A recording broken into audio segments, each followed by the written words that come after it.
Hi friends, வணக்கம். இங்கே பாருங்கள், இது ஒரு கரும்பு செடி வச்சுருக்கிற தொட்டி. இதில் எவ்வளோ கம்போஸ்ட் ஆகிருக்குன்னு பாருங்கள். மண்புல் ஃபுல்லாக சாப்பிட்டுட்டு எப்படி வச்சுருக்குன்னு பாருங்கள்.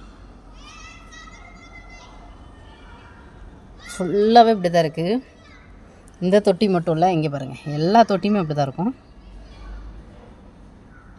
அவ்வளோ மண்புழு இருக்குது நம்ம வீட்டில். எவ்வளோ தான் நம்ம எடுத்தாலும் திரும்ப திரும்ப நிறைய உருவாகிடுது. நான் என்ன பண்ணுவேன் அப்படின்னா, இந்த மாதிரி தொட்டியில் எவ்வளோ மண்புழு உரம் இருக்கா, இதை எடுத்து இந்த மாதிரி பாருங்கள், இதை அடுத்த தொட்டிக்கு, இந்த தொட்டியில் கம்மியாக இருக்கும் அதுக்கு போட்டுருவேன்.